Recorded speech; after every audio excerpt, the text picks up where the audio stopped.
an Unspoiled Network podcast. This is Unspoiled, covering Doctor Who Season 4, Episode 2, Partners in Crime. In this episode, if I had known that the fat on my body was adorable little creatures that wave and wink at you and have one tooth, I think I would have come to terms with my body a lot sooner. And I really love these little guys, and I really like this episode a lot. Welcome to Unspoiled.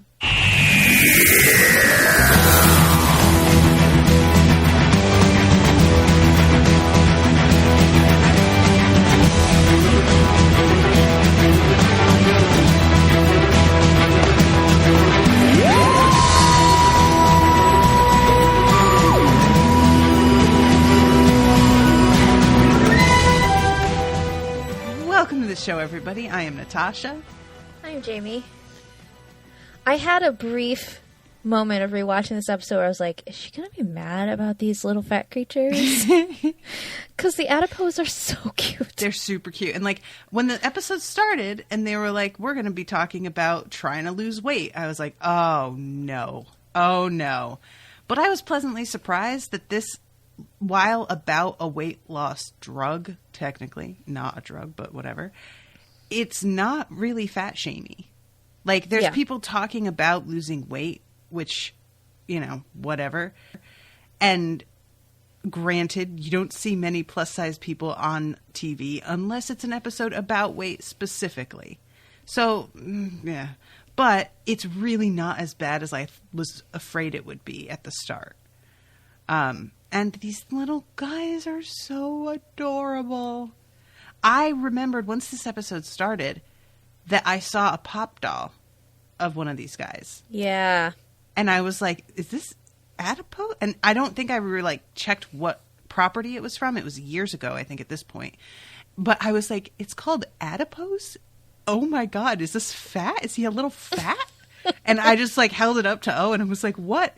And I think he was like, oh yeah, I think that's Doctor Who. And I completely went out of my head. And then when I watched this and the first guy like pops up, I was like, oh my God, that's what it is. Yeah, so, I have searched for the adipose pop. I should have gotten one when they first came out because now it's vaulted and I can't find it. And I'm not going to pay like eBay prices for anything, so I wish that I had known that because I could have got it for you because it was at like Books A Million. Yeah, they're so cute. It was adorable. And they're just like joyful. Yeah, exactly. They're little like, and that's what I liked was I was afraid that it was going to be like some fat monster, you know, to just be like the personification of everything that we think fat is, of, you know, i.e. terrible. Nope. And instead it was just this friendly little like, hey, what's up? Just hanging out. We're in the sink now. It's fine. So, yeah. I also am super happy Donna's back. And can I just say, the moment that she opens the trunk of her car and has like 7 suitcases and a hat box, I knew that we were going to be all right. Like, I am Donna in so many ways. The over-preparedness and, you know, nobody else ever seems worried about this stuff. Nobody, Rose, no. Martha, no. They're not like, should I bring a toothbrush? They just get on and go without any thought to what they're going to be wearing, how they're going to be maintaining themselves. And I don't know that the doctor has to worry about that stuff at all. So I don't know. Are they like, you know, 33,000 light years from Earth? And she's suddenly like, do you have an extra toothbrush? And he's like, a what? Baby, you know, like, so I love that she's this kind of practical where she's just like, oh, I'm bringing everything. Obviously, I'm going to need stuff because I'm traveling through a million different like weather, climates, doing different things. Maybe I'll be climbing mountains here or swimming there. I need to be ready. And I'm like, yes, you do need to be ready, Donna. Thank you. Appreciate it. Yes. You don't know what the climate's going to be. I don't know what it's like on other planets. It could be cold, could be hot. I don't know. She's thinking things through, and I appreciate it. So, that's where I'm at. So, okay, let's get started, shall we? Yes. So, first of all, I didn't mention this last time. New theme song? Yeah, slightly different. Okay. I'm going to see if I can find this version and use this. Because I rather like this new one. And we start off with the narrow misses between Donna and the doctor as they both get... Their attention is grabbed by something suspicious. And they both feel like, this doesn't seem legit. But they are each just barely missing one another. I love the scene where they're each trying to get a printout of clients. Mm-hmm. And they are standing up at opposite moments. So they keep missing each other, but they still keep popping up like it's whack-a-mole. Mm-hmm. They're both also very fun in this episode. Mm-hmm.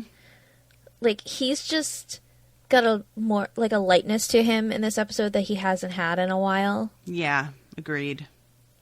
And I think that this is a very simple plot. Yeah. And I think the show really benefits when it's like that. When they try and have too many moving parts, it doesn't seem like they themselves can keep up with that. So having something this straightforward is a good idea. And I really appreciated that she has been, like, she turned down coming with him, but now she's, like, aware of how, like, what kind of things to sort of keep an eye on. And the whole thing, it's not just about her. I will admit a little bit.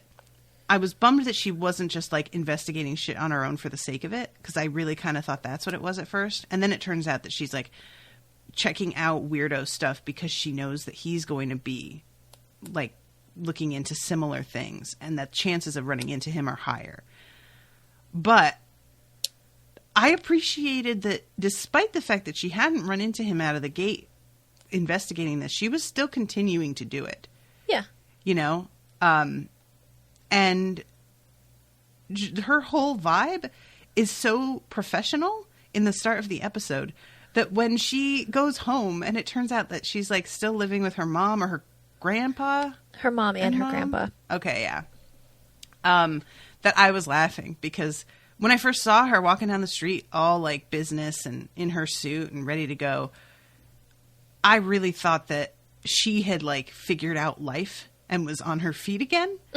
Nope. She sure hasn't. And I kind of love her for that a little bit. I'm not even mad at her. Did you recognize her grandpa? No. What's he? From the last episode. He was in the last episode? He was. Was he watching the sky with the Titanic ship? Yeah, he was the newspaper guy. He was the Yeah. In that little stand? Yeah. What? No. Was he? Yes. Holy shit. I didn't even, like, he didn't look similar in my brain at all. Well, all right then. Huh. I think that's why he's watching the skies. Because he's seen some shit. Oh, okay. That makes sense.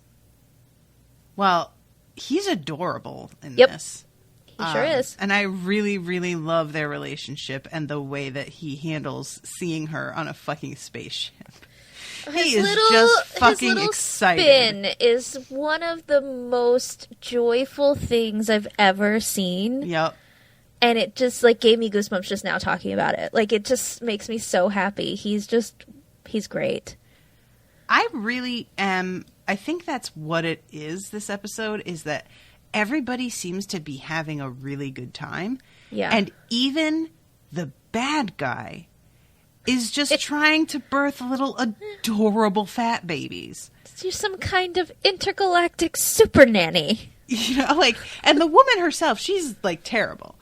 But the thing she's doing, I'm not even, like, that mad at. Mm-hmm. And it also is genuinely, like, losing weight for people, which is what they want. So if they hadn't gone so far as to try and literally liquefy human beings, then I might have been like, well, I guess it works out for everybody. And she wouldn't have done that if she didn't have to accelerate the timeline.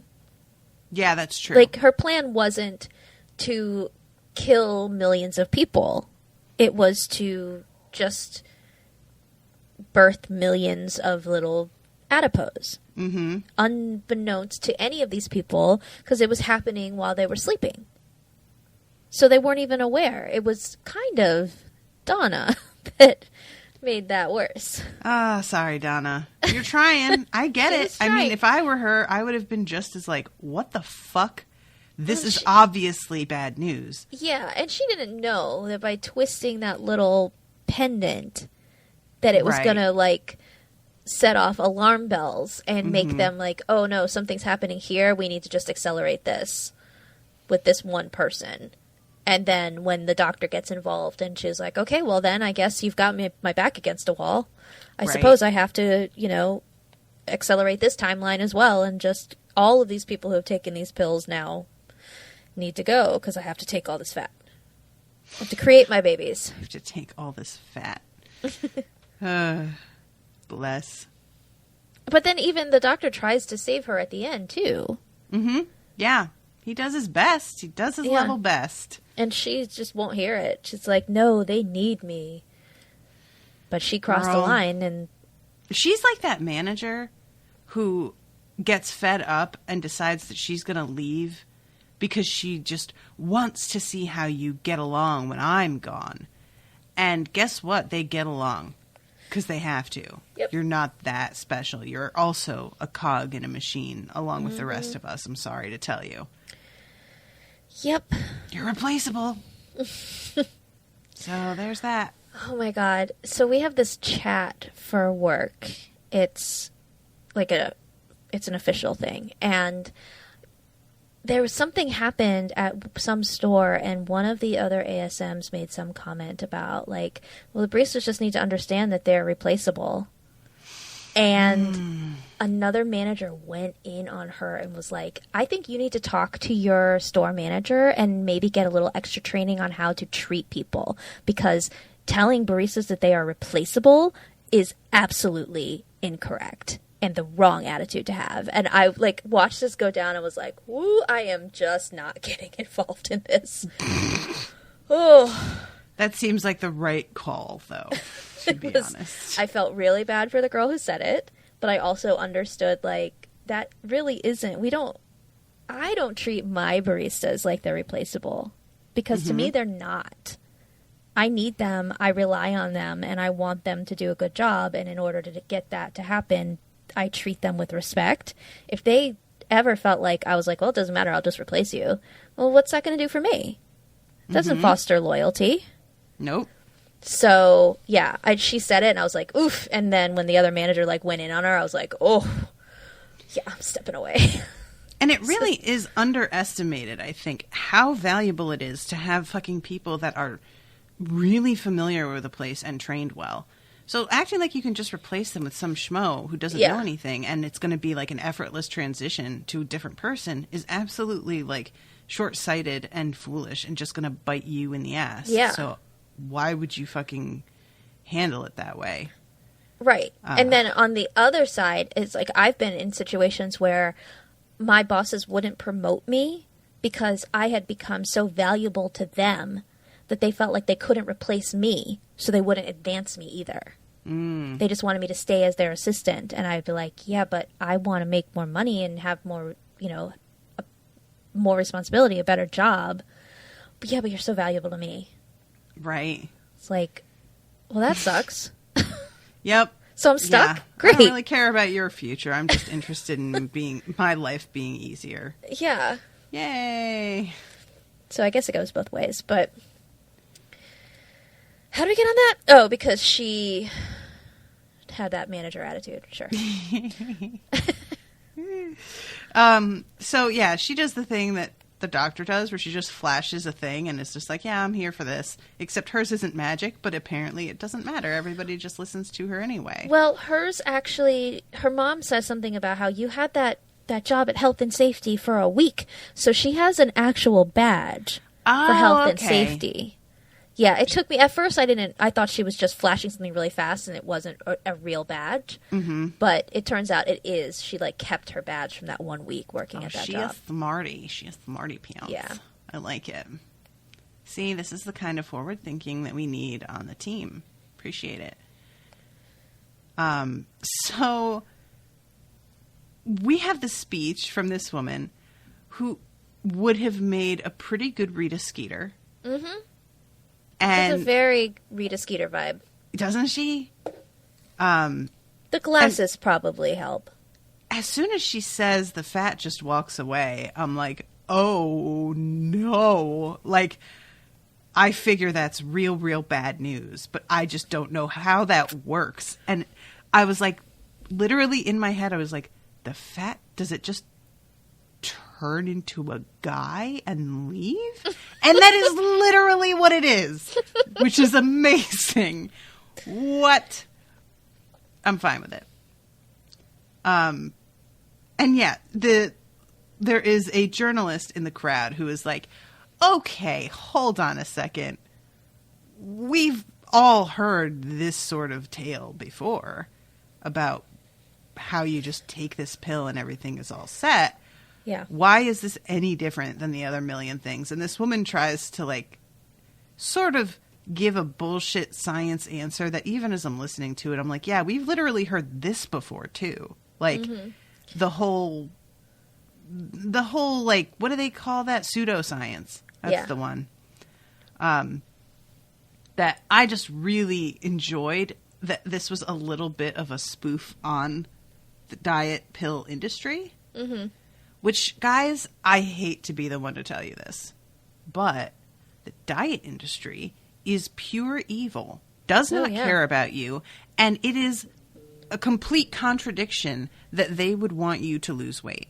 Because where the fuck are they going to make their money if they succeed in getting you to lose weight? So anything that you are doing right now that involves taking pills or drinking a certain shake or whatever is not going to work. And just cut yourself some slack and get out ahead, not having spent more money, and stop doing that to yourself. Do you follow Jamil from The Good Place at all on Instagram? I don't really, like, go on any other fucking platforms anymore, to be honest. So even if I were, I wouldn't see what she was saying. What is she saying? She's been on a tear for, like, the last year. Like, against all of these diet fads. She, like, calls out other celebrities about how harmful those things are and how you're just teaching young girls to make themselves sick, that all of these are diuretics and they give you diarrhea, and that's why, like, they could give you stomach issues, they can, like, weaken your heart.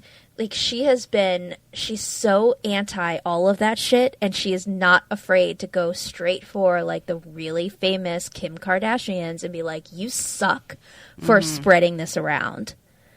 Yeah, I think I remember her speaking out against that, like, dieting lollipop. That's all supposed of it. to be like an appetite suppression. Yeah, that she was does like a particular all of it. thing. And it's because she was anorexic when she was younger. And she's a curvy girl now, and she's like, there is nothing wrong with having a little cellulite. There's nothing wrong with having a little bit of back fat. There's nothing wrong with being fat. And to make girls think, when your target audience are young, impressionable girls, make them think that this is the way to go, making yourself sick, you're a terrible person because you're making money by making other people sick. And I just I love her for it. And she started this thing called I Weigh, where she started on her own posts where she was like, I weigh this, but what I really weigh is this, which is like where I'm valuable as a human. Doesn't matter what the number on the scale is. It's these things that actually carry the weight of me. And other people started doing that too. So it became like this, like, positive movement for women, especially, to be like, you know what? You're right. I might weigh 250 pounds, but I'm a good person. I'm a great friend. I'm a great mom, whatever. And it gave all of these women, like, inspiration to see themselves in a better way. So follow Jamil. She's incredible.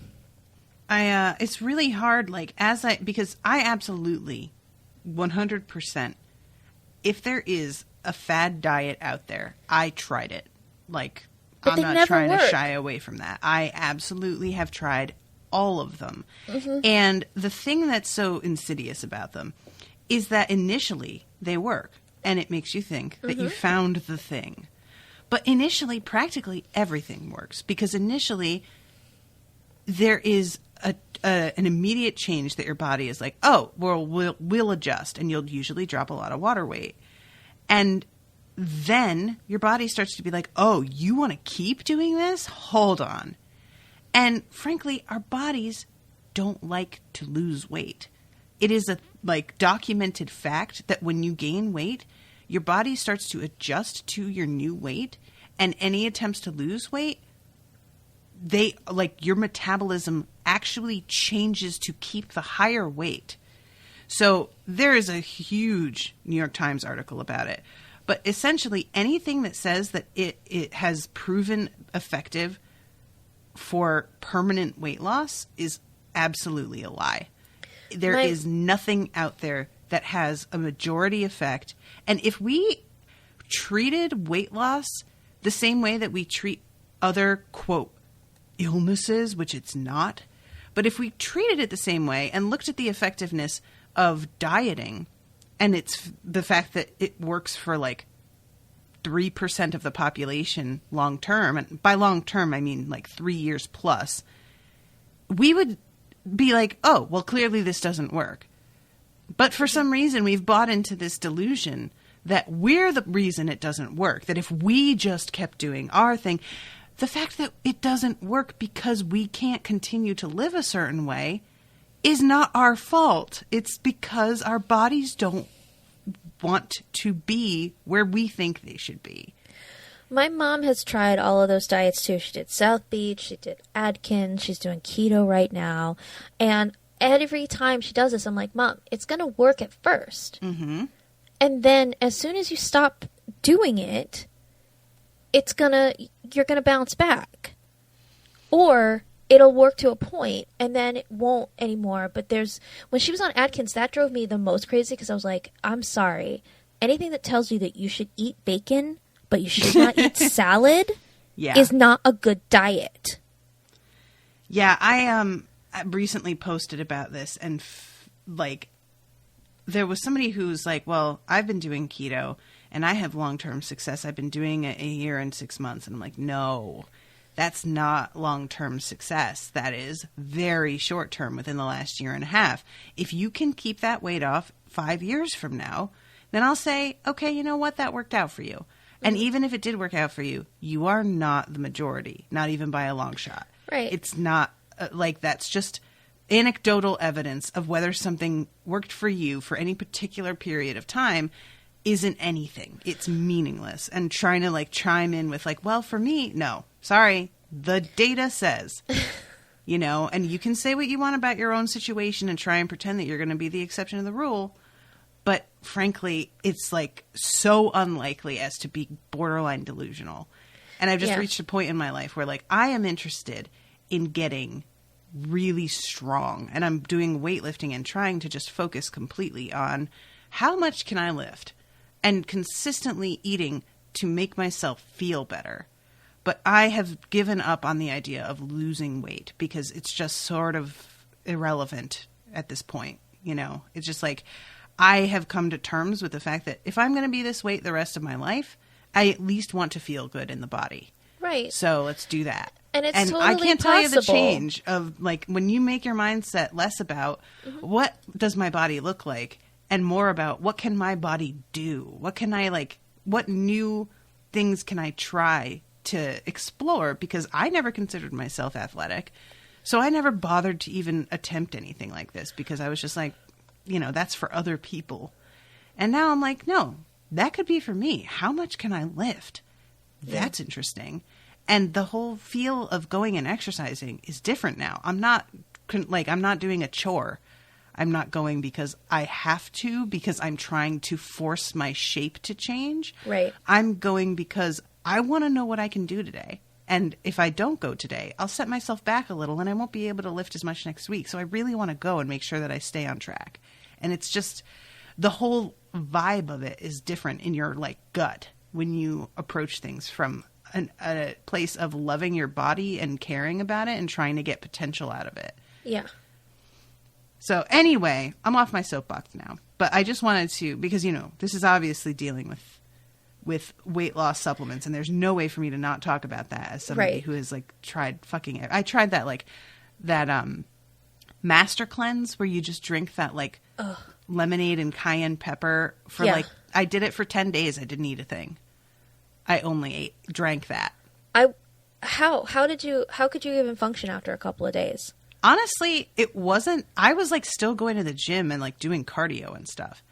It wasn't until I ate again that I wound up literally on the floor screaming. Really? Yeah. I I almost like I thought that I might die. I really thought there was like something that had ruptured. When I had to have my gallbladder out, I wasn't allowed to eat because I was going to be having surgery, but there was a delay with getting my MRI, so I spent 2.5 days without eating. Nothing. All I could have was water. Mm-hmm. And I literally thought I was going insane. I was so hungry I couldn't think straight. I have to think would be harder because at least this has some calories in it. Not that that's like good, but you know. But I think about that when people are doing that kind of cleanse where I'm like, but that's not enough. Mm-hmm.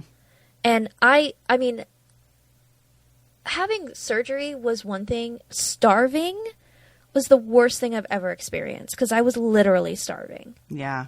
And when I'm like really hungry and I'll be like, oh, I'm starving. And I'll be like, you know what? I'm not starving. I'm just hungry. Yep. Because I know what it feels like. For 2 days, I can't imagine what people who are actually starving, how they can function. Yeah. It messes with your head. I mean, it's been proven that kids that don't eat breakfast like do worse in school and can't focus and everything else too. So yeah. So anyway, don't do it, guys. Please just stop eat hurting healthy, yourselves. go to the gym or go for a walk. Just move. They say all you need is to like move your body for 30 minutes a day. It's just really, we know what to do. Yeah. In our hearts to make ourselves feel better. And it's to eat like balanced. And I know that's such a cliche, but it really is. There is no method that is magically the thing. There might be things that work better for some people. For me, it's a lot better for me to lean off of like simple carbohydrates because my appetite doesn't work well with that. It doesn't feel like I've even eaten anything. That's me. For somebody else, they can eat white bread and they can eat cereal and they can eat whatever and it's fine. There's no magical formula. It's just figure it out for yourself and do what's good for your body. The end. Exactly. But, that's not something that we like to hear because then it's trial and error and just like judgment from other people if you're doing something that they don't think is right. And that's really the one. Judgment from other people is the bigger problem. Yeah. And that we all feel like we're being judged. Yeah, definitely. And unfortunately, at times, that's true. Yeah. Especially as a fat person, I have never felt like I am under like a spotlight when I eat the way that I do now. Like, I definitely feel like people watch my choices and make assumptions about that. People need to mind their own business. I'm just kind of like, I've gotten to the point where I'm just like, okay, go ahead. People are going to judge everything. And I'm tired of like worrying about what they think is really none of my business. That's their problem. Right. I was going to say something about Dragon Con, but we're on a tangent for too long about that's true weight stuff. So okay. This presentation, I really enjoy the inclusion of this journalist as another person. I like that it's not the whole world is falling for this shtick except for Donna. There are plenty of people who are just like, what? And then we have like the sales center, which is pretty great because it is depressing. Is it just so depressing or is that just me? Because Lord have mercy. I cannot. I know so many people who work in places like this. I have a friend who works in a call center for like a, what do you call it, cruise ships for people to like make reservations and stuff. And she actually makes pretty decent money. Like, it's a very legit job that's like supporting her. But the look of a place like this, especially knowing that they're selling something like so seedy, I guess, is just really making me sad, guys. It's so sad. I hate it. But I do enjoy that one of the chicks is immediately like, hey, what's up, to the doctor. Like, so you want to talk later, or we could get together and you could be safety and I'll be health? What a weird, come on. Oh, I love it though. What a weird, like, it's just such a strange thing to say. If a guy said that to me, I'd assume he was an enormous pervert of some kind, right? Yes. Like, sorry, guy, but and if the tables were turned, if it were the guy that Donna was sitting next to, if he had said it to her instead, then it would have come off way worse. Yes, for sure. It's a weird double standard where, you know, girls can flirt in a very overt way. Mm-hmm. But you know why? It's because girls aren't creepy, and guys do this shit and made it bad for themselves. That's exactly it. It's like we're not saying that there aren't creepy girls out there, guys. Sure. But as a rule, we aren't the ones violating boundaries and being incredibly leering and objectifying. Right. And you know, y'all really have nobody to blame but yourselves. So deal with it. All right. So let's see. I'm trying to like make sure that I don't skip anything, but I do kind of want to jump ahead a little here since we have been on such a tangent. So they both get the printouts of the client lists. Mm-hmm. Adorable scene. And then we get the moment that I have seen in many a GIF of the doctor popping his head back over the partition. Yes. And asking this girl for another printout. Hello, me again. And I really liked it because like I have seen that a few times, and this show and also Gravity Falls are two that I see GIFs all over and don't even like remember the GIF until it pops up in the show and I'm like, oh, I've seen this.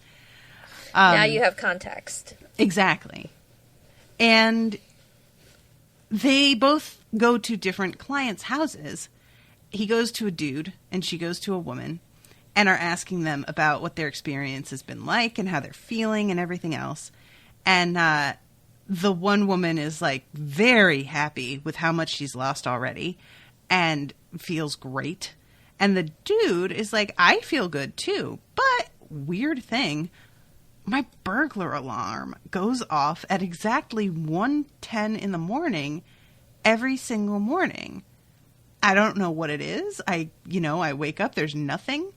And it's just a strange thing that's been happening ever since this started. And I'm just like, guy, like, no offense, but that's crazy. And the fact that you're not more concerned about it alarms me. Like, if you were taking a pill and you suddenly had this sort of thing happening, what would you think was going on? As a person who has watched a lot of sci-fi and believes in ghosts and stuff, my reaction probably isn't a normal person's reaction, because I would be like, all right, something's up. Yep. There's a ghost or something, there's an alien, something's happening. You wouldn't think, though, the fat on my body is anthropomorphized. Who would think that? Exactly. I just love it so much. What a fucking weird thing. What is this? And is this creature a recurring, like, was this in previous series? No. So, this is low key somebody who was losing weight and struggling and being like, you know what I wish? And they just came up with this fucking, like, they were high as balls. And they were eating a bag of Cheetos. And they were like, I wish I could just eat this and not feel bad. Yeah, Wouldn't it be cool if... And then they just fucking went off into this rant. Like, wouldn't it be cool if my fat was an adorable little creature that waved at me? And the person they were with was like, yeah, and it was like an alien, and they treated it like it was an adorable little baby, and they like put it in a cradle, and it was just some fucking spitballing, like, high conversation that turned into an actual thing. And I love it. It's great. So the doctor figures it out because he's like, do you have a cat flap? Mm-hmm. And the guy's like, yeah. You think a cat's coming in? And that's what's setting the alarm off? And the doctor's like, or something's going out. Which doesn't make any sense to like, the guy. What does that mean? And I'm like, yeah, Doc, maybe just don't say that part. Just leave that out.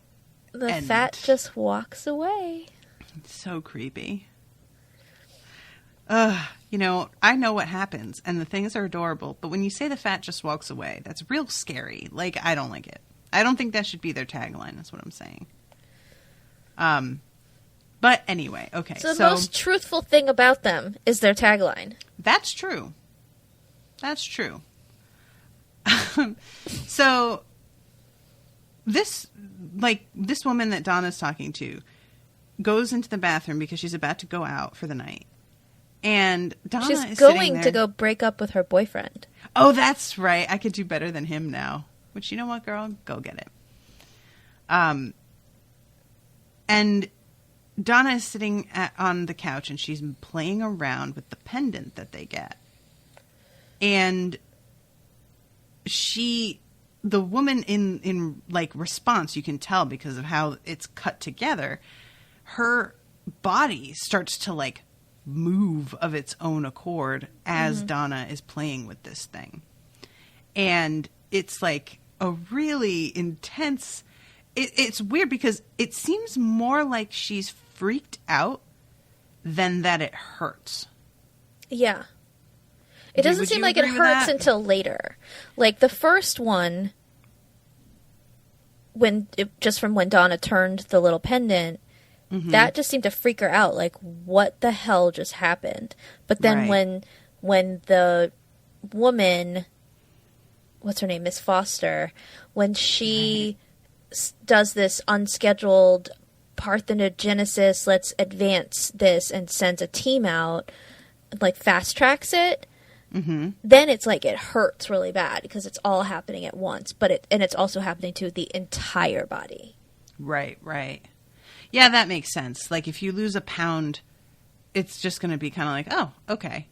But you try and lose all of that at the same time, and your body's just going to be like, excuse me? No. What's happening? did appreciate, and I hope you appreciated, that Donna asks the question, yeah, but she just disappeared. There was nothing of her left. And Miss Foster's like, well, in these emergency situations, it will take care of everything, hair, skin, bones, all of it.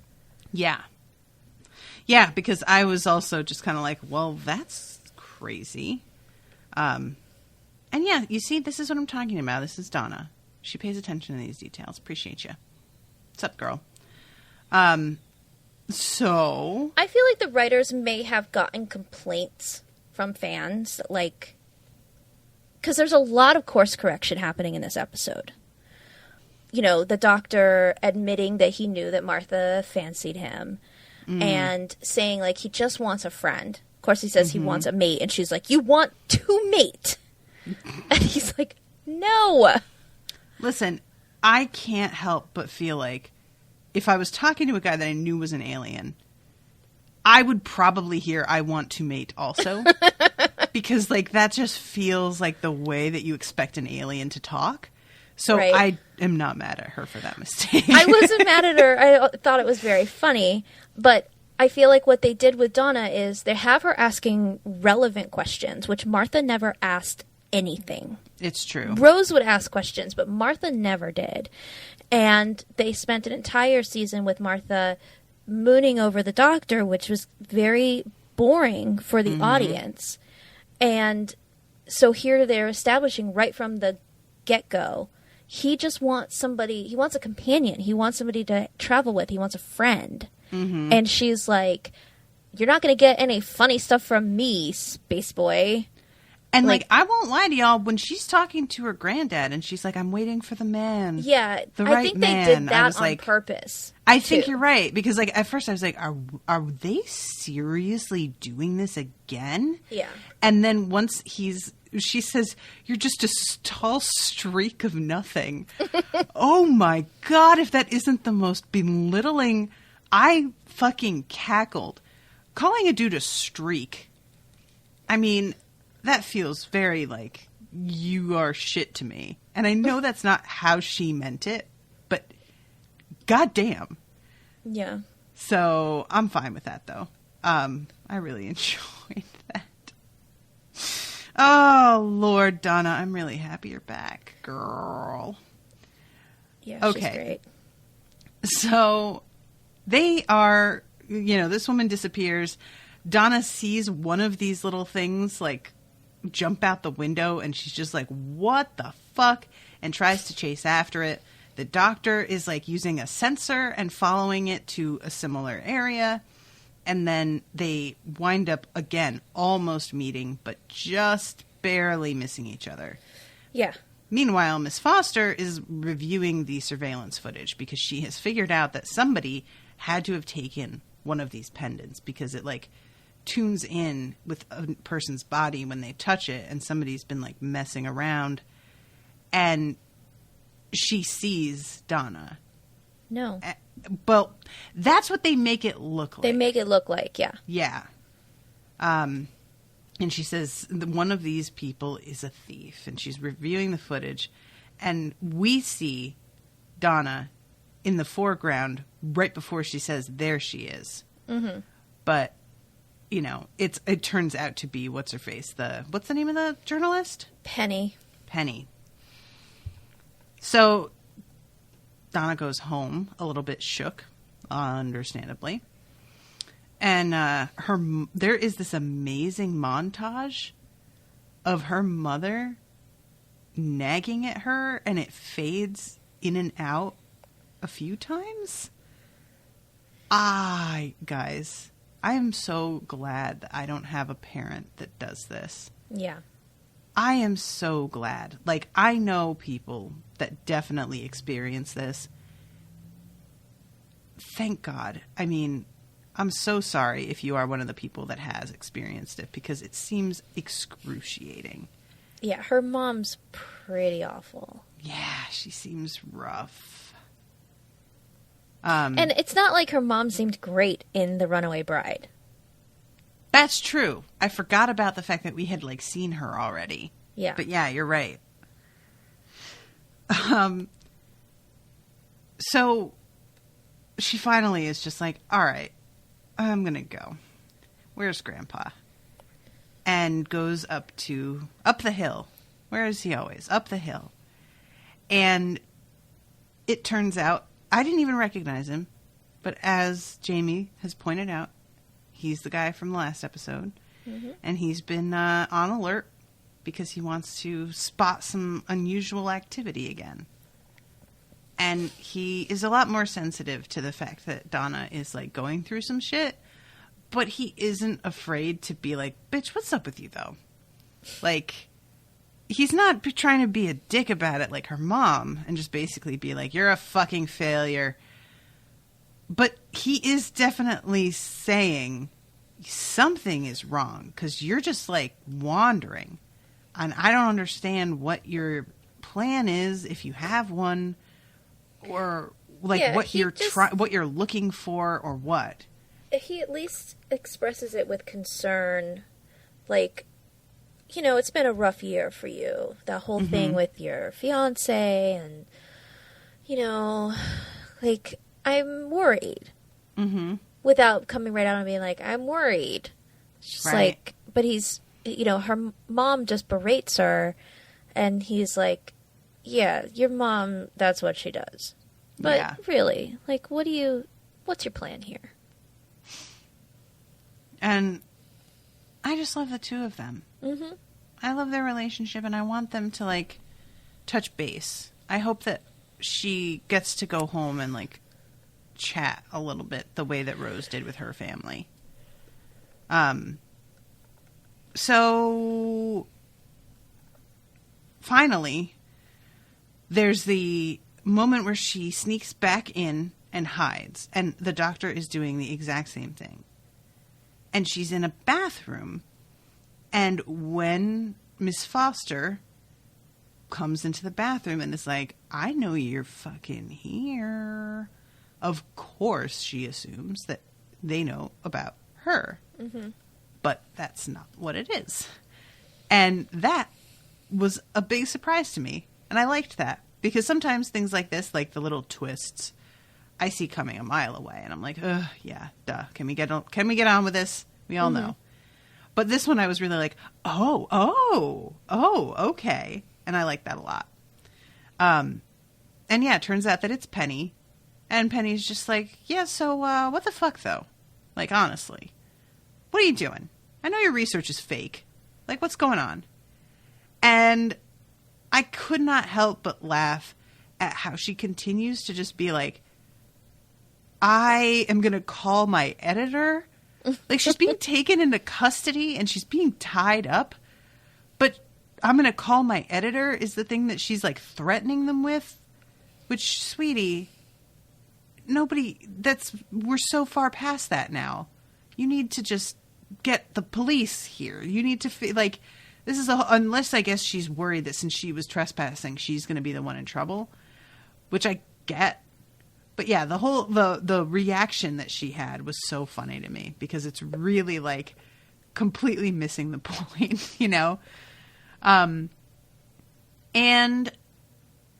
meanwhile, guys, we get to like what I think is my favorite scene of the show so far. Yeah. Which is Donna spying through the window and the doctor spying through the other window. And they see each other.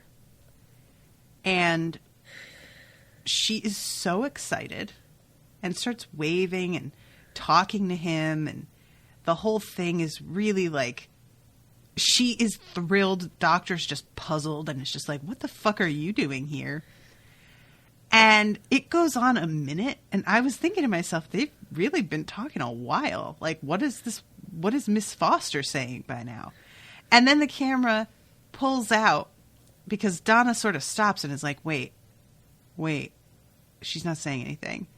And the camera pulls out and we see Miss Foster just fucking watching the two of them and just saying, are we interrupting? And I fell out, you guys. I laughed so hard. Just Donna is so unaware. It is so adorable. She's so excited and she's just fucking totally not paying attention. The things that her faces are amazing, but when she like does the like weird thing with her hands that's almost like an ood. Oh, that's right. And she just I want a gif of that for everything, even when it doesn't apply, because it's so hilarious and I don't even know what she's getting at when she's doing it. What is she trying to express? I think she's trying to say like weird monsters and creatures and aliens. Like she's trying to be like I've been tracking them down. But yeah, the whole thing is just the setup of it is so funny. And how she very like the way she uses her mouth to emphasize what she's saying, like all of it is just wonderful. I just love it. Oh my God, this cracked me up so bad. I swear to God, like it was just really unexpected to have there be this like other funny moment, because I felt like the funny moment was meant to be them meeting each other this way.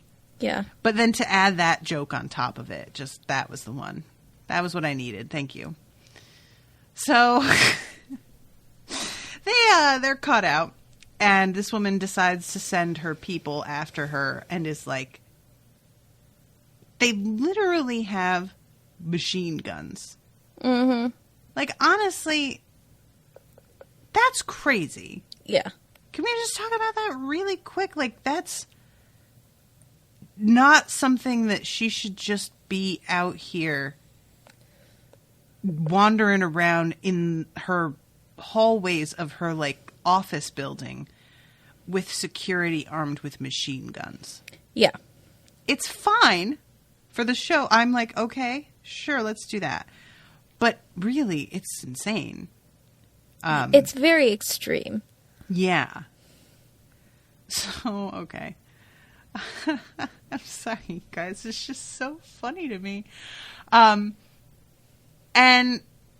when they, like, go after her, the doctor meets up with her, and they get on a window cleaning, like, what would you call this? It's like a window cleaning, not cart, basket. Wait, I let's guess, see. yeah. I'm trying to see if my notes actually name what it is. It talks about the pulleys, but yeah, it's like a window cleaning. I think basket works. That's fine. But yeah, it's like they are on this, and he's very confident. He says, like, "Oh, I've locked the mechanisms with my sonic screwdriver. So unless she has her own sonic device, nobody's going to be able to change the settings." Well, This guess calls what? it the window cleaning cradle. Cradle. Okay. Are they calling it that because this is an episode about babies? But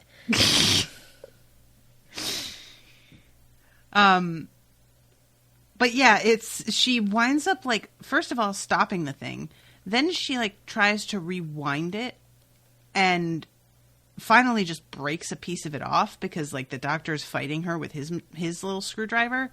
So, she just breaks the cable on one side, which causes Donna to go flying out of it in a manner that I found, frankly, unacceptable. I didn't care for this at all. Oh my God. I have a fear of heights, y'all. And moments like this get me so much worse. Like, I was watching something the other day with Owen, and he was like, "You might not like this," and it was somebody skydiving, and we got to see, like, their POV. That's nothing. I'm fine with that. Like, skydiving just feels so far outside of what I'm ever going to encounter in my daily life that it doesn't worry me. It doesn't feel real to me, almost, in a way, you know? But something like this, where she's, like, in something that's suspended and a part gets broken and she goes flying, that feels a lot more like a thing that could happen, and I can't. Oh, Lord, I did not like it. I, like, kind of jumped, honestly, because the way she goes flying is really extreme. Like, they show her tumbling, and I knew she was going to catch. Like, I know she's going to be okay, but it really kind of freaked me out for a second, and she hangs on for a long time, and, like, let's all be honest, that's not how that would go. If we were, most of us, dependent on our upper body strength to stay alive, we'd be fucking screwed.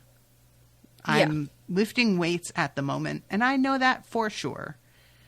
So, I can't even do a pull-up. Girl, I'm not going to be able to hold myself up. This is just... There are so many things that just are like, do 2 pull-ups for, like, a beginner's weight workout thing. And I'm like, you fucking idiots. Have you met most people? Like, I am really heavy, so me being able to do a pull-up ever is very unlikely. But even people who are light have a really hard time with that. And it's weird to me how it's taken for granted. It's just people who have no idea what it's like to not be in shape trying to give you advice. And it's just like, guys, y'all you don't know what you're talking about, do you? But yeah, so she's hanging on, and he's like going inside, and he's like, I'll be right back, I swear. And I'm like, dude, no. Not the time to just be like, oh, BRB. But he runs inside, and he goes into the building, and he can see like where her feet are.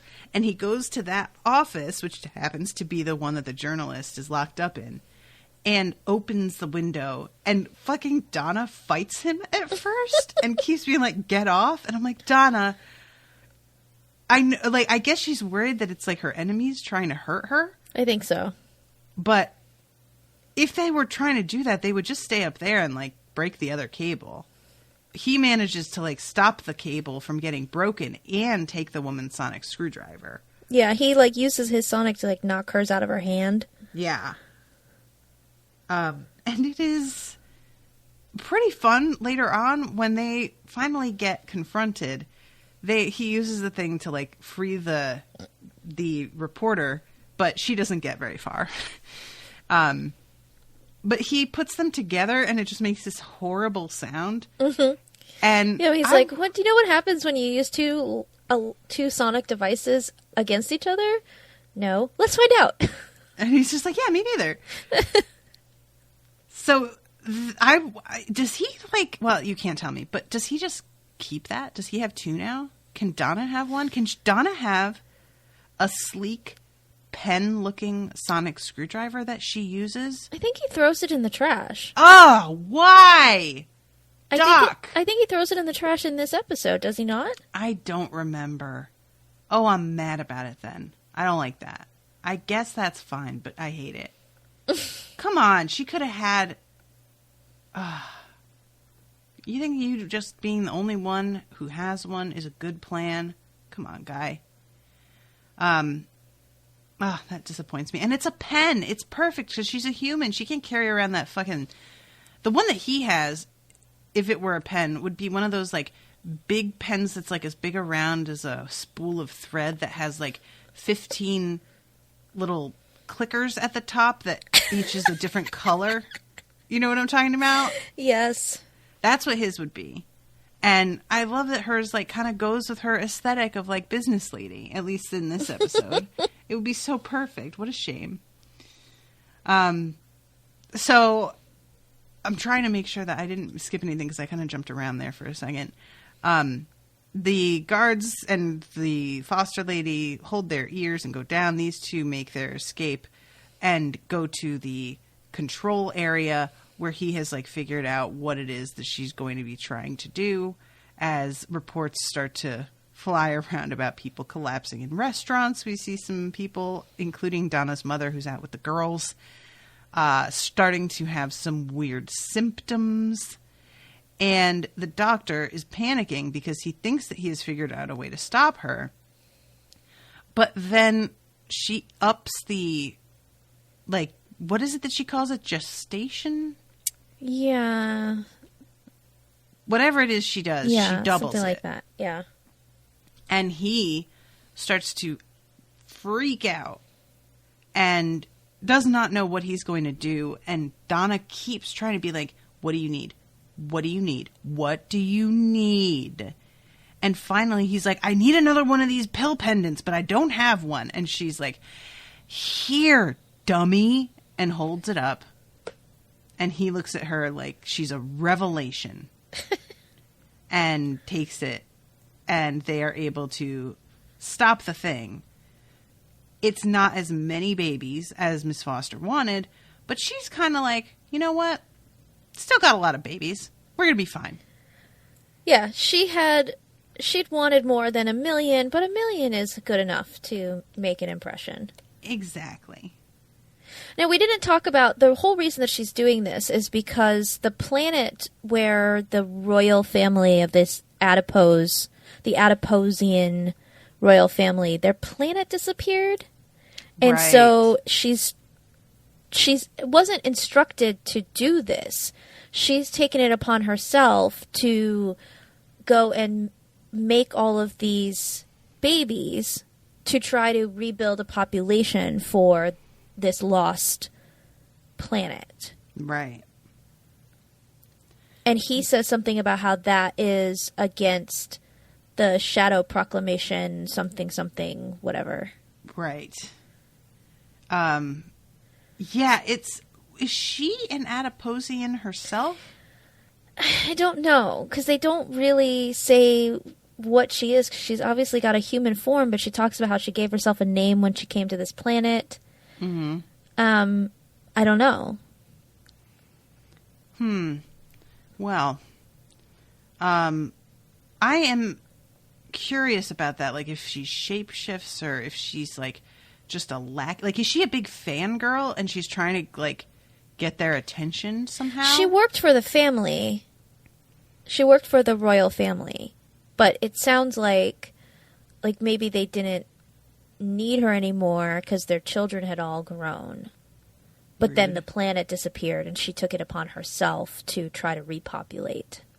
By going to a planet like Earth where there's fat to be used. Essentially. Okay. Well, she starts to be lifted up along with all of these adorable baby fats that are just in the middle of the road. Mm-hmm. Oh my God, they're baby fat. I didn't even think about it. Oh my God. As I said the words, I was like, that's a thing, isn't it? It sure is, Natasha. They're so cute. Anyway, through the middle of the street, I love when there's moments like this where everybody can just see the crazy shit that's happening. Mm-hmm. Like, there's just something really funny about how public so much stuff is in this show, and everybody's just like out in the road watching the little weird baby aliens made of fat bouncing down the road, and just nobody, and everybody's like, my favorite part about this isn't even the little fats themselves, but the reaction everybody has, because everybody's like, oh, what? Oh, don't touch them. But nobody's like, oh my God, what is this thing? Everybody seems to be like we are, like, what? Oh my God. Suddenly it's there's real weird, and I don't know what this is, but look at him. Oh. Yeah, it's like a new animal was discovered in the Amazon. Mm-hmm. Isn't it adorable? Mm-hmm. Like these, we've never seen these before, but look how cute they are. They must be harmless. Don't touch it though, because we don't know what. You know, it's kind of like if you suddenly saw a bunch of baby raccoons walking around, you'd be like, they're so cute! But everybody would be like, don't touch them, though! Baby raccoons are my kryptonite. Like, if you ever want me to immediately calm down because I'm having a bit of, like, a meltdown, just show me a picture of a baby raccoon and I will just focus. I will be right there. You've seen the Kristen Bell sloth video, right? Where she loses her mind because oh my God. It's the greatest thing ever. And the fact that she shared this on Ellen and has no, like, embarrassment over her legitimately losing of her own mind. It was her birthday, and for some reason she just knew that her husband had got a sloth to come to the house. And she doesn't know why she figured it out. But she ran up into the bedroom and started crying. So he comes in with a video camera, and he's like, why are you crying? And she's like, I'm so excited. Oh, my God. It's the greatest thing. Sometimes I watch it when I'm sad, and I just need to be cheered up, because it's really the greatest thing that's ever happened. It's amazing. Oh, my God, that's so funny. And they're her favorite animal, and she lost her mind at the idea of having a sloth at her house. And he was like, that's so cute. He said something about it actually coming to the house, and she goes, it's coming to the party. Oh my God. Oh my God. It's the best. It's the best. I will find it and send it to you, because there's really nothing greater that's ever happened. That's adorable. That might be you with baby raccoons. It would be me with hedgehogs. Oh, hedgehogs. Okay. That makes sense. That you posted something on a post that I made about hedgehogs recently. They're my favorite. My favorite thing in the world. Wearing a seatbelt. Wearing a seatbelt. But you know what? It was pretty adorable, you guys. It's pretty good. I love them so much. I was really disappointed when I took my Pottermore Patronus quiz and it wasn't a hedgehog. Aw. Because that should be my Patronus. Yeah, Owen got a shark. And he just was very annoyed by it. Like, as far as he's concerned, what is that? And honestly, if you know Owen, it is a weird one. Yeah. A shark for him? I guess. He does never seem to stop moving, though. You know what? You just hit on it. That's what it is. It's adorable because he tries to like say that he's really lazy, and I'm just like, maybe it's because you're exhausted all the time because you're the opposite of lazy, and so you think you're lazy, but that's not at all true. But yeah, maybe that's what it is. Maybe it's you gotta keep moving or you're gonna die. All right, so they manage to stop her. She gets carried up. The doctor is aware because I think he says that he saw the plan. Like, he saw what they said in the communication that he was, like, looking at trying to stop. But we first have this amazing shot of all these little adiposes getting carried up in the blue light, and it looks like a really weird lava lamp. Kind of. And they're just very slowly, like... And they're just so happy. They're very happy. It's like when babies swim. Have you seen those videos? Yeah. And yeah, they are just like, it's so cute. I just love them waving with their one little tooth. One of them winks at him. What? And like, it's so good. And he says, actually, as a diet plan, it sort of works. And I'm like, yeah, it does. Like, why couldn't you just have let them finish this off? People wanted to lose weight. If that's what they want and there's something actually that works, maybe just let them have this. But... yeah. You know, it all had to go sideways. And it's also illegal, I guess. But whatever. And he tries to tell her, as he sees Miss Foster going by, that the adipose know what she did is against the law. And they are not interested in being party to this. So they are trying to cover their asses.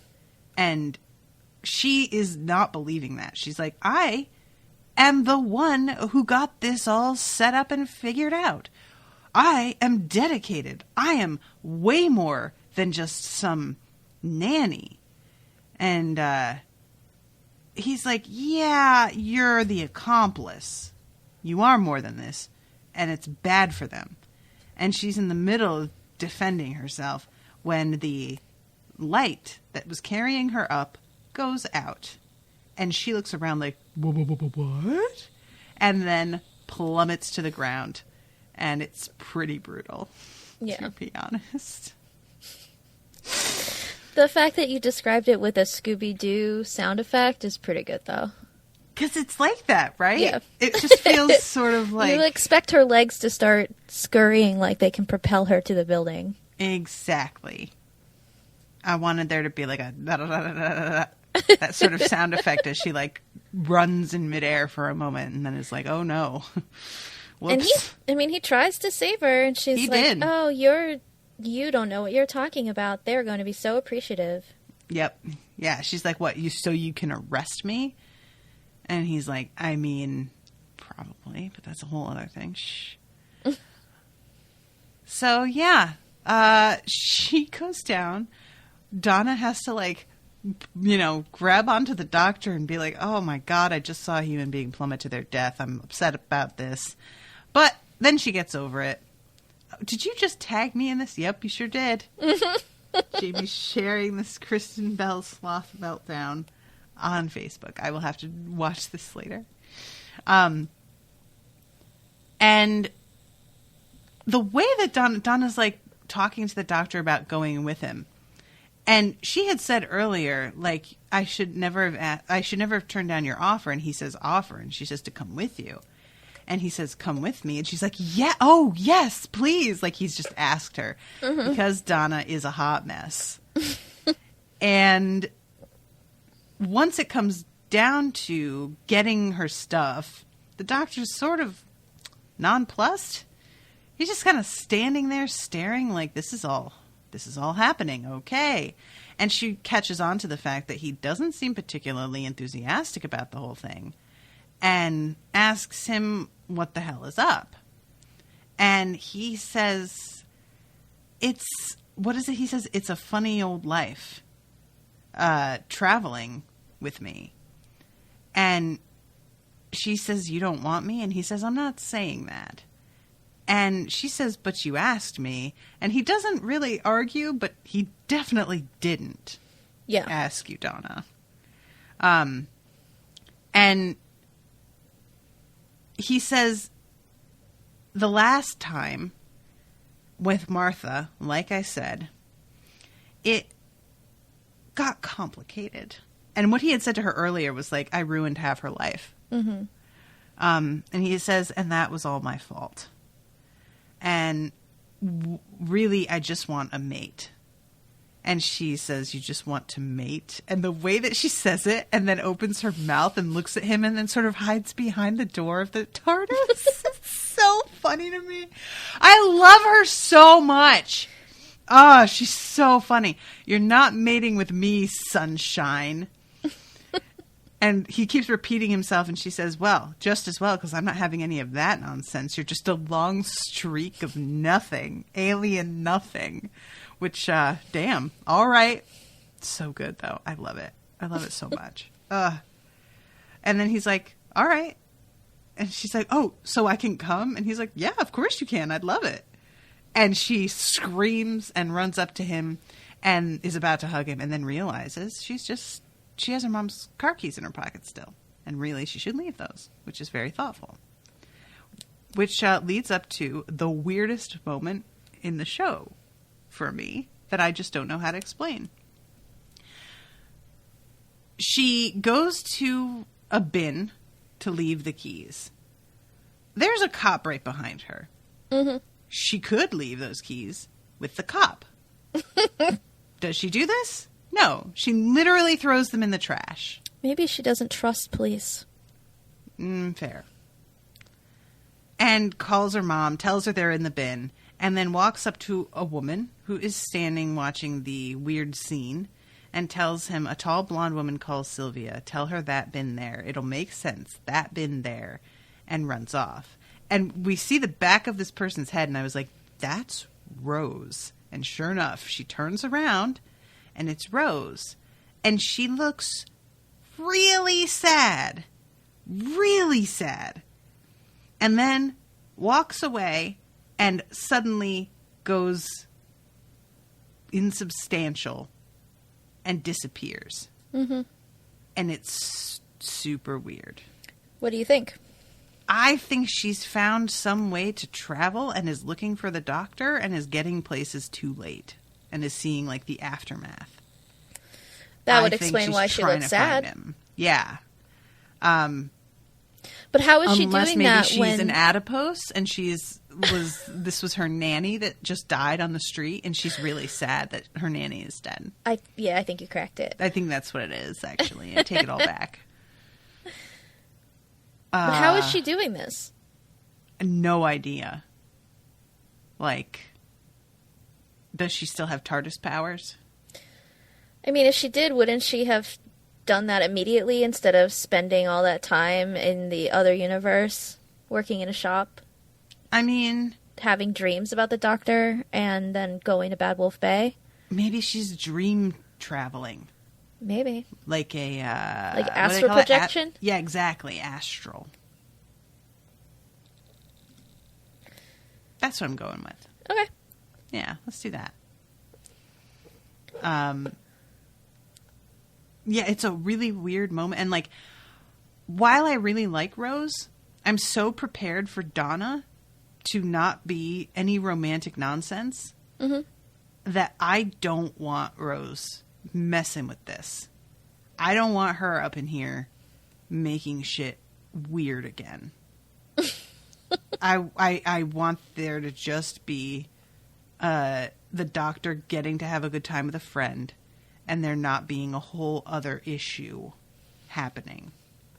And I also don't want Donna to like feel like anything like what Martha felt like, and I don't think she would, because she's not interested in the doctor, so somebody that he cares about would not threaten her, you know?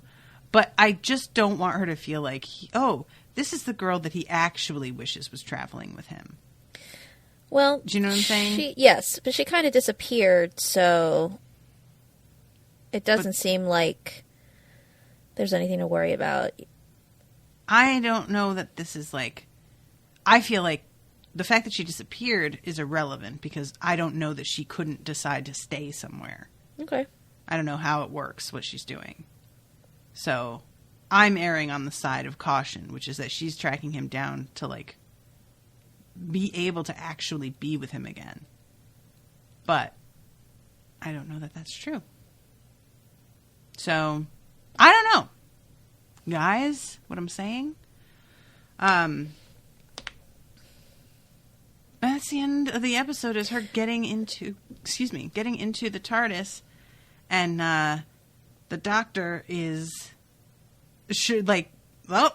it is, and she's like, yeah, I've been here before, and you could turn the heat up, actually, it's kind of cold in here, which, again, I really enjoy her talking about the practical aspects. This is what I'm here for, guys. Moments like that, of her being like, is there a chair? Do you just stand all day right here? Where do I sleep? I want to know this stuff. Like, really, there should be a chair. The fact that he doesn't have any chairs on, like, the deck is sort of surprising. Yeah. There's no safety measures, really. Like, he crashed into the Titanic and, like, fell over. There need to be some sort of strap, some safety system in place. She's health and safety. She should get on it. Create some sort of seatbelt. What did you think of her request for their first trip? It was the best. So she asks to go 2.5 miles that way, and the blue box spins through the air, and her grandpa sees it, and Donna, he's trying to yell, because she told him if he sees it to give her a shout.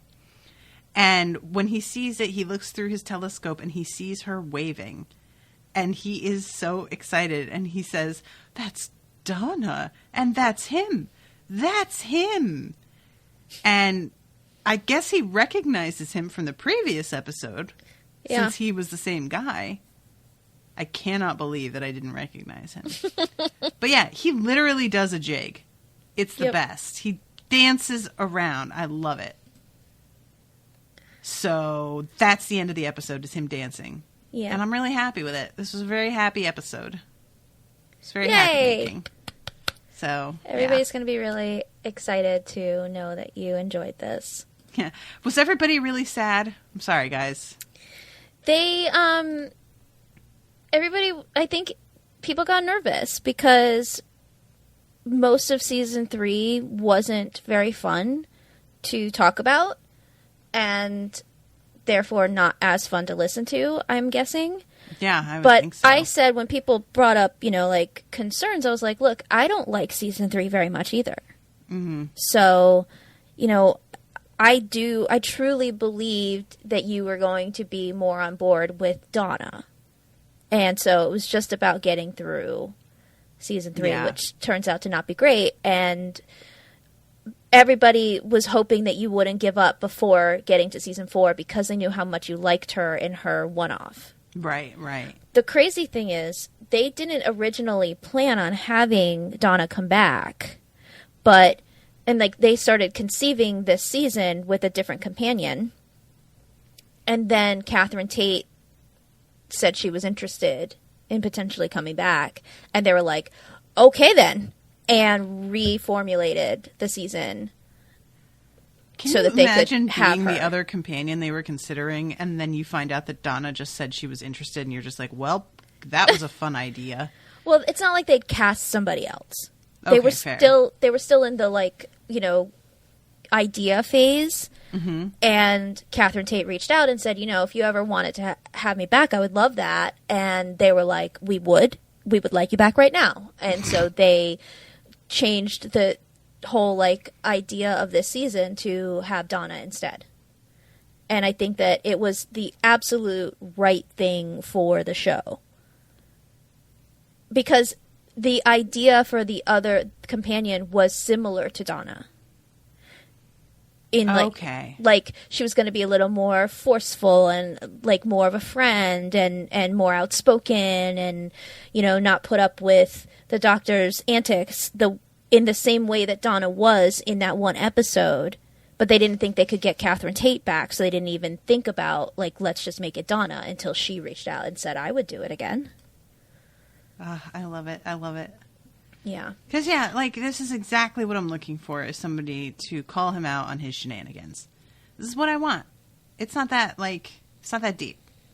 And I want her to not be interested in him sexually. And, and I don't think she is. And I want her to be over-prepared and asking lots of questions that are maybe a little inappropriate / annoying. That's what I want. Well, Yay! The funniest thing is that Catherine Tate admits, like, she was never one to watch a lot of sci-fi, and that she, half the time, was pretty unaware of what was going on this show. Really? She's just like, I just played my part. You know, and I watched it back. It made sense once I could see it, but, you know, just was never my thing. The sci-fi was just never my thing, really, so I didn't really know what I was doing. I love it. She just played it as this is a person in a situation, and so I think that really finds, like, it grounds her portrayal, because she's just playing her as a person. Not necessarily a person on an adventure. Yeah. I went to one of her panels at Dragon Con. She's fucking amazing. She's so funny. I wanted to record the whole thing, but she asked us not to because she didn't want to feel self-conscious. Oh, bless her. She was like, if you all have your cameras up, I am going to want to suck in my stomach, and I'm going to feel uncomfortable, so don't. Oh, bless. Yeah, she was really great. I did record, she did like a lightning round at the end of it and actually brought all the rest of the people that were in line up on stage and answered their questions really quickly. And I recorded that and I wanted to share it, but there's a spoiler in the second to last question. Oh, no. So I have to wait. Boo. But yeah, she's delightful. Yeah, she seems like, I just feel like she seems to really come through in this. Yeah. In terms of her personality. I think her personality definitely informed the original writing of Donna. And that helps. Yeah. It's just so weird how I think I was just so attached to Rose that I just didn't really care for Donna the first time I watched this. And then watching it a second time, I was like, what the hell was I thinking? She's amazing. That's so funny how often that happens, though. Like, the first viewing of something, it really is just about, like, I want the thing that I want. Yeah. And, you know, it's you start to be like, as you get older, you just have a whole different perspective, and it's, I don't know. I love coming back to stuff in that. Sometimes it's bad. Sometimes you come back to stuff and you're just like, wow, this is trash from start to finish. Why did I ever like this? But, you know, then there's moments like this. The other thing that I think informed me, like, coming back and watching this season again and appreciating her more was that I had later seen her on The Office and really loved her on The Office. And that changed how I... she was on The Office. Oh my God, she's so great on The Office. She's in, like, the later seasons, and she's so funny. And it made me like her more as an actor. So I was like, maybe I should go back and give that season another try. And then when I rewatched, I was like, oh my God, what was wrong with me? She's the best. That's fun. Wow, I didn't know this. I feel like you mentioned that another time, and I just immediately forgot.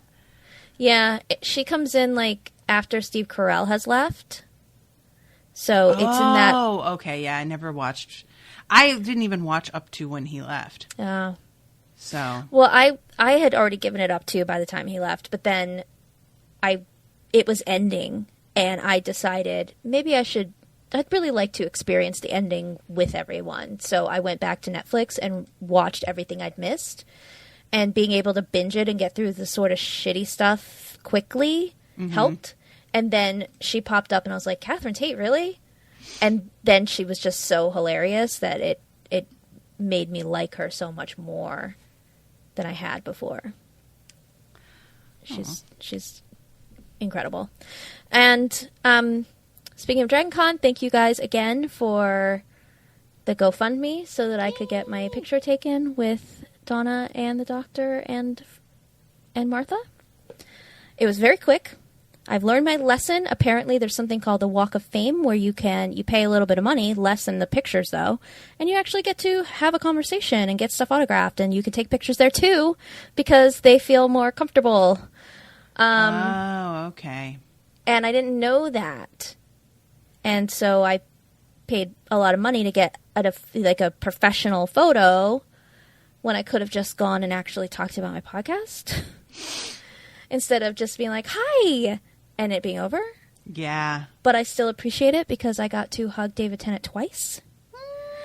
And nothing can ever take that away from me.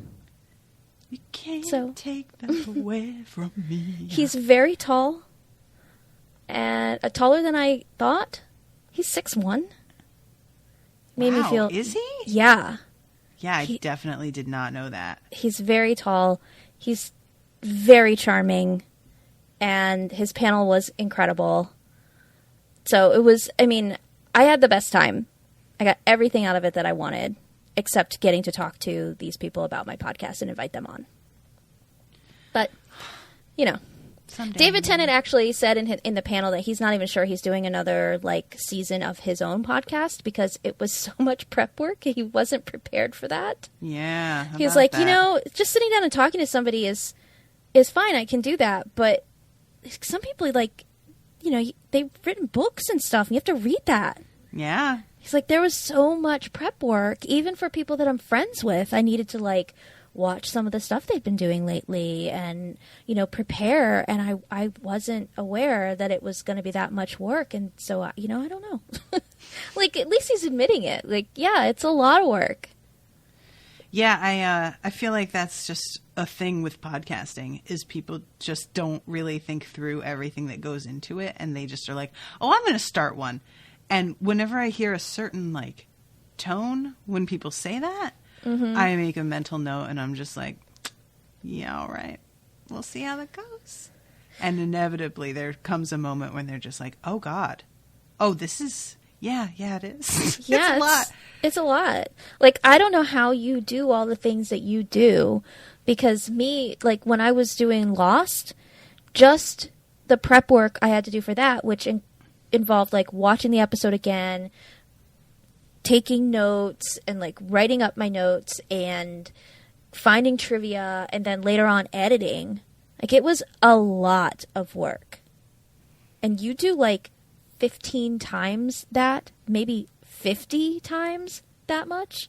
I don't know how you do it. Well, to be honest, I don't do the prep work that I used to do. And I don't find that it matters at this point. I used to take notes while I watched things. And now I just have the episode playing in the background because it's easier for me to go and actually read word for word from the subtitles what somebody said. Right. Or I don't check on, the trivia on things either because I tend to be the unspoiled one nowadays. So doing that will spoil me almost every time. Yeah. So I'm cleared of that as well.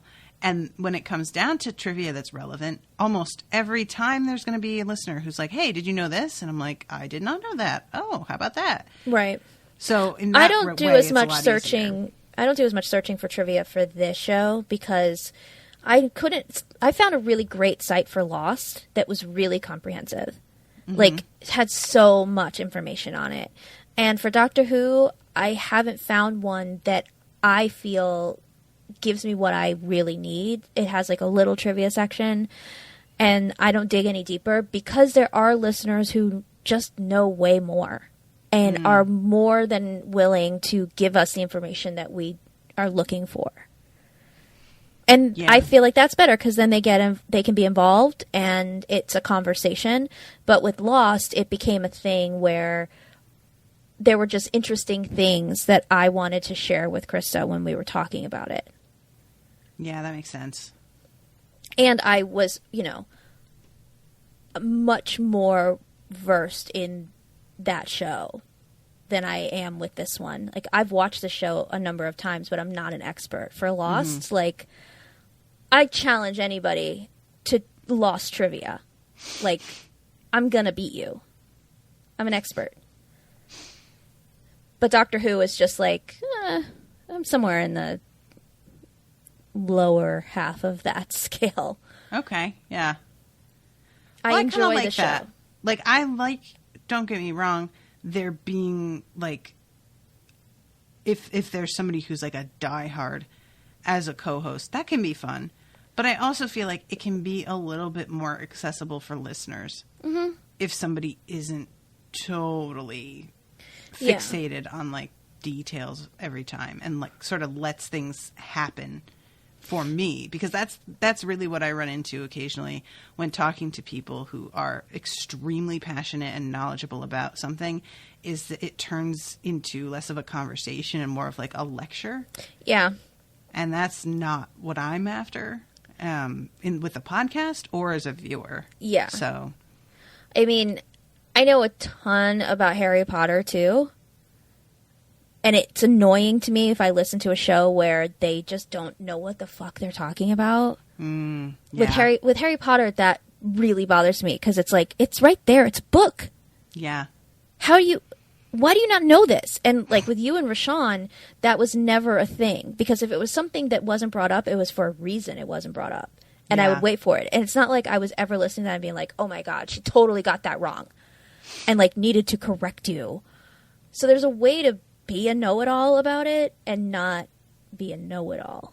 Mm-hmm. Like, you can be Hermione, but not like thrusting your hand into the ceiling Hermione. Thrusting. So. Yeah, I agree. And it's like one of those, I've started playing Magic the Gathering, and It's very surprising to me, by the way. I played it in high school a lot. Oh, really? And, yeah. And so I am familiar with it. I was the one who suggested to Owen that we do it, and he was like, okay, because he loves games.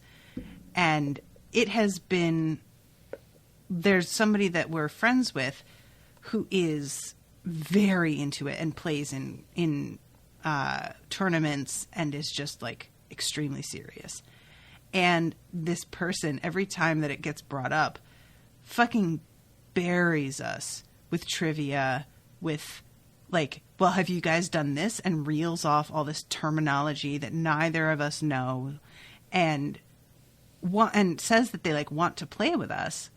But I am not interested in playing with somebody that is so unable to like meet me at my level. You know, it Yeah. just feels like it will be tedious for me. I just want to play a game, and they want to obviously like fucking give me the Cimmerillion version of the game. And I don't feel like it will be fun for them either, because they're going to want to share this with me. Yeah. And I don't care at all. So that's the other thing that I worry about with something like that, is somebody getting really invested with wanting to share a thing. And what if I just don't really give a shit about Yeah. the things that they want to share with me? What then? You know. I tried to play Magic once. I had these friends when I was like 18, and they were super into it. So one night I was like, okay, fine, I'll play. And I started to, and I was like, I hate this. I'm out. And I like just abandoned all of my stuff like very shortly into the game, and they were like, but, and I was like, no, it's really boring. I'm out. I just could not get into it. So maybe, I don't know. No, I don't think I would even be able to get into it now. Yeah, I love games too. Sometimes but- there are things that just don't work for us, and that's fine, you know? Yeah, it just I have wasn't a friend for me. who's tried to read The Stand like 6 times, and she just tried again this year. And she got like, I think she said halfway this time, and that's the farthest she's ever gotten. And she considers that a small win for her, because she's tried like 4 times, and she's kind of like, maybe I just don't like this, and that's okay. Yeah. It's surprising that she got halfway and didn't want to finish, though, because in that book, that's a long way. Yeah, well, the comments underneath were all people who were basically saying that the middle of that book drags pretty heavily. So I haven't read The Stand, but the comments all seem to be sort of like, yeah, that makes sense. You haven't read The Stand? No. Wow. I feel like we've talked about this because I think that you offered to be a co-host on Unspoiled on The Stand. I probably did because I really like that book. Yeah. But I I'm pretty haven't sure we read talked it. this over. I haven't read it in like 20 years. And the thing with Stephen King is I don't know if it holds up. I'll have to read it again and see. It might be terrible. Yeah, I got the impression from her commentary that it's problematic in a way that she wasn't necessarily able to get past. And, there's certainly like the Dark Tower series. I mean, that's... Sure ran into that. I want to say, like, well, I don't remember it being problematic, but A, I was, like, 17 when I read that. And B, it's Stephen King. It probably is problematic. I would have to read it again. Just to see, like, where. Because it is very problematic, and... Oh, yeah, it is. Yeah. If you guys are interested in hearing our thoughts on that, Jamie and I covered that way back on the Unspoiled Book Club. God, that was which is now ending. 2 years ago, I think? 3 years ago? God, was it? It was I feel like it's... right before the new movie came out, and the sequel just came out yesterday. I think it was 2 years ago. Yeah, I need to see that sequel. Me too, but mostly for the cast. I know that you didn't like the first movie. I really like the first movie. But I didn't like the first movie. I've heard that the second one isn't as good as the first one. So if you didn't like the first one, you probably will hate this one. I think it's because I had just recently reread the book.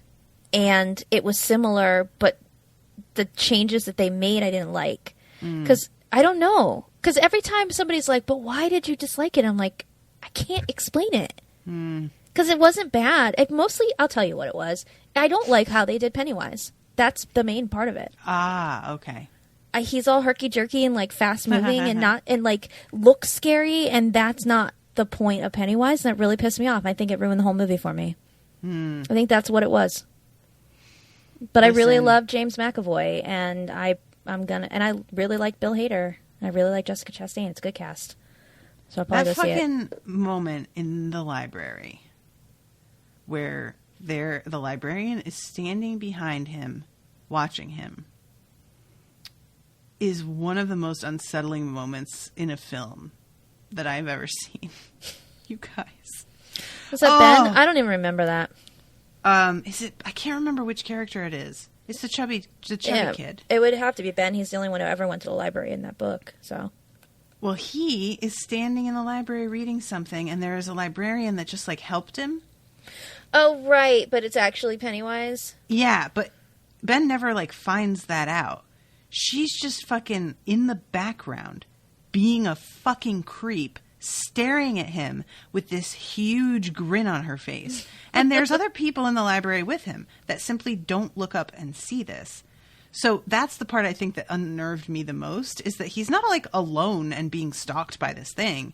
He is hanging out with a lot of people and should be safe and is not safe at all. And that really fucked me up. Oh, you guys. No, it's not like a great movie, but I really enjoyed it. But, I can understand. I mean, at least they didn't put the child sex scene in, so... Yeah, the progress. That is cool. true. Helpful. I wonder if they'll translate it to the adults instead. That'd be Neither way, it's good though, because the grown-up gangbang isn't going to be good either. Like, let's just not do this at all. The grown-up gangbang. Yeah, I could. Yeah, let's not. Neither way is the fucking your way out of the tunnel a good idea. Lord have mercy. All right. Well, that's all, folks. We can wrap this up now. All right, guys. Well, is there a new review that you wanted to mention? Or we don't have any new reviews. Okay. Guys, you need to give us new reviews. A lot for listening. I'm sorry. I apologize for us and what we say and do. And we will see you next week with a new episode. Toodaloo, motherfuckers. Bye.